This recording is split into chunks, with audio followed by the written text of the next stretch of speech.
ndamutekereza amarira kuzura amaso ngo dayimoni ikankurura ikanyibutsa ko ariwe nshaka iyo ndimo musengesha. Yewe abanyarwanda bakurikiye Inyarwanda ndabasezeranya yuko ngiye kubaha imiziki ya danje n'izina ry'Imana.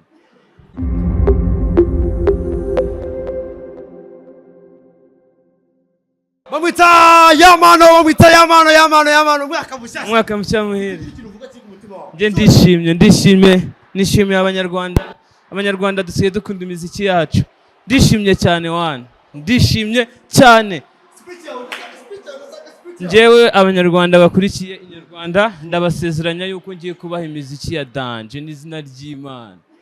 Abafana banze kuva kuri stage nawe uravuga uti reka mbeho ukoze ubishaka kugira ngo twihimo. Oya ni igihe baba baduhaye icyo kigiye n'igihe turabagumira ariko ndishimye pe. Wari uzi ko ufite abantu bangana ari bino n'ibihumbi 7 bivuze kuri nago nari mbizi. Wari uzi ko izo zawe zizabamo karimbwa ngo ni wowe? Oya ariko ndishimye nyine pe. Sinzi niba uri kumva icyo kintu. Ndishimye umwana mutoya tsinzi. Twaravuga no tugenda gato kugira ngo ujye unanganiza umbwire ku mwaka wawe wagenze. Gito 8 mu mwaka wonyine mu mwaka 2024 nabwo aba ari akazi koroshye. Ntabwo aba ari akazi koroshye ariko mu ndirimbo 14 nasuye muri uno mwaka narakoze cyane havuyemo hiti zimwe na zimwe 8 indirimbo ziri vuga ngo ziri kuri TikTok mu zambere 8 byibuze. Yego indirimbo 10 zingahe urumva ni umugisha na bundi bwenge burimo nayandi namahirwe no gukora cyane nka ya mpano rero. Hari abandi bahanzi bameze nka ya mpano ariko batajya bahabwa stage. Kuri stage ya mbere muri arena ari nabwo bwa mbere uhageze. Siko bwa mbere ugeze muri arena? Je nibwo bwa mbere ngeze hano muri arena ejo nibwo nageze hano. Nibwo bwa mbere nari ngejeje ibirenge byanjye muri arena ariko nari narahaye isezerano Imana ndavuga ati Imana Nyiringabo nzinjiramo hano ariko nje guperforminga kandi ndi kubikora. Ndashima Imana kuba mbikoze. Shimire The Ben Puff Daddy Ben Puff Daddy.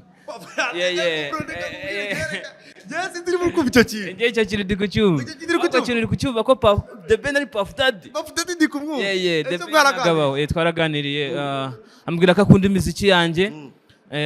Nandirimbira zimwe mu ndirimbo zanjye ndishima umva narayimbuza ibitotsi. Ubu ngubu rero no mwaka uratangiye. Umuntu ufite uri ku mutima wavuga ngo uyu niwe wundemeye mu buzima mu muziki nindi.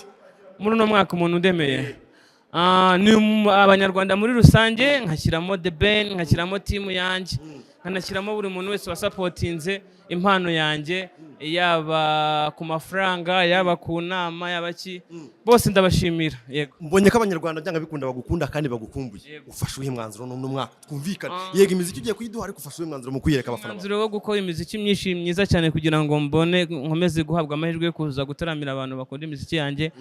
Ndetse ndanashimira Imana yuko ku munsi wa mbere mbonye urukundo rwabo ndabishimye pe. Ibi ntabwo ugiye gutuma wirara? Oya nirara nibwo shonje.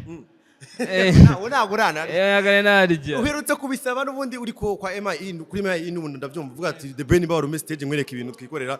Wari wanatangaje karuvuga ko ari wowe na The Ben mu bantu bagomba kwitegura. Yego wari witeze iki wawe no bize? Urumva nararebaga nkabona ngejeje igihe cyo kuba najya kuri stage. Nkabona stage rero ihari kandi mbona na fittinga mu nkabona ni ya The Ben nkavuga ati The Ben Imana ifashe none ko mbikwiye. Nabonaga na fittinga mo pe ngewe ibintu bitankwiriye nago nzi uzumva naririye ikintu ngo abakinyibye bari icyanjye bakaba bakinyibye. Yego siziri buri kumva ikintu ariko icyo kintu ndi kucyumva. Muracyumva neza? Ngenda cyumva ahubwo wabonye kiriya kintu? Nakibonye kako ndi kukireba. Umva uziko numvishije ibintu biri kuvuga numvishije na tapi ziri kuvuga. Uvuga ati kumvi icyo kintu ndi kucyumva. Muracyumva neza? Uherutse gutangaza zimwe mu nkuru zawe zibabaje nkawe rero ugera kuri stage nta kintu byakuze mu mutwe biko disturbinga byahayisa. Ati ngiye kwemeza abanzi nudaharara bimenya. Ufite abanzi se? Ntabwo babura. Ufite abanzi? Ufite abanzi ntabwo babura. Abanyarwanda giye kubifuriza umwaka mushya muhire ariko urabanza ubabwire uti byibuze aga highlight gatoya ku uyu mwaka 2024 kuri ya mpano. Ya mpano muri uno mwaka yahuye n'ibizazane byinshi n'imbogamizi nyinshi ariko hamwe n'Imana ntizi imbaraga zo gukora sinarwara nkora bigoye nta mafaranga mfite nta kintu na kimwe mfite. Urabona indirimbo nyinshi zanjye nagiye nzikora nta mashusho kubera ikibazo cy'ubushobozi, ariko kubera Imana nyine icyo wahamagariye ugomba kugikora mu bibi no mu byiza. Ndashimira Imana ko imyaka imaze kugenza neza kurusha indi myaka naciyemo muri kariyeri yanjye y'umuziki. Yego. Hanyuma rero indirimbo yitwa ngo ndamutekereza amarira kuzura amaso, ngo dayimoni ikankurura ikanyibutsa ko ariwe nshaka, iyo ndimo musengesha randiro dararunguruka, iby'ubukwa binkundisha ngo niya Mose yego sha. Yakubwiza ukuri ubu niwe muhanzi w'umunyarwanda ukiri mutoya. Kugira ngo noneho unemere nkubaza akantu gatoya, ejo bundi hatanzwe igihembo cy'umuhanzi witwaye neza mu mwaka. Kwanza byakiriye gute ibihembo bya Isangwa na Muzika? Isangwa na Muzika urumva ni sawa, ntabwo nabikurikiranye.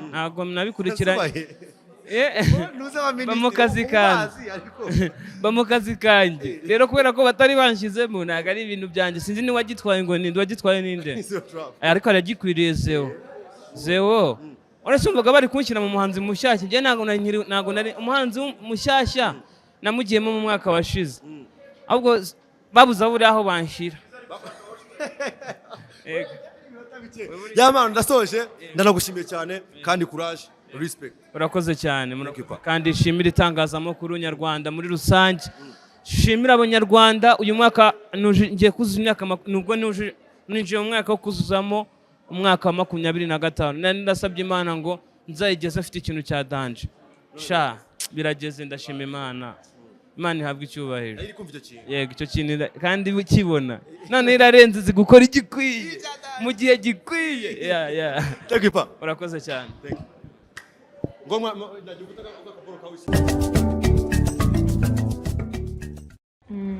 Batubwiye ko ari akanyenyeri 195 urwego. Ndabona byemeye. Mwaramutse Beatrice. Mwaramutse Mukama. Ese ko umuntu ukanda akanyenyeri ninde ugiye kohereza amafaranga? Oya da, nibereye muri system imibereho. Iyo se ikora iki kandi? Imibereho ni system ikubiyemo amakuru ajyanye n'imibereho y'abanyarwanda twese. Yifashishwa mu gukora igenamigambi rinoze kandi rishingiye ku bipimo nyabyo. Naho abaturage bayikenera gusaba serivisi zitandukanye nko kwishyura mituweli n'ibindi. Ariko Mukama, ibyo umbwira ni ibiki? Ntidusanzwe twishyura mituweli tugendeye ku byiciro by'ubudehe? Ashwida, uzi ko uheruka inzira muki? Ibyiciro by'ubudehe ntibigishingirwaho mu gutanga serivisi iyo ari yo yose, ahubwo hasigaye hifashishwa system imibereho. Ko numva ayo makuru ari mashya mu matwi yanjye. Ubwo uraho utarareba niba amakuru y'urugo rwanyu ari muri system imibereho koko? Yewe ntabyo ndareba pe, ahubwo nyereka uko nabireba. Biroroshye. Simbona ufite telefoni, kanda akanyenyeri 195 urwego, ukurikiza amabwiriza. Icyakora telefoni y'ureba amakuru y'urugo abaruriwemo igomba kuba ibaruye ku ndangamuntu ye. Uzi ko natwe turimo ndi? Ariko se ko mbona bucura bwacu batarimo? Ndakumenye, ejo ntiwaje mu nteko y'abaturage. Batubwiye ko iyo usanze urugo rwawe rutari muri system imibereho, cyangwa usanze hari amakuru y'urugo rwawe akeneye gukosorwa, ujya ku biro by'akagari utuyemo bakagufasha. Batubwiye kandi ko iyo nta muntu n'umwe mu rugo ufite telefoni ibaruye ku ndangamuntu ye, nawe agana ibiro by'akagari bakamufasha. Yewe, reka nyaruke hakiri kare bamfasha.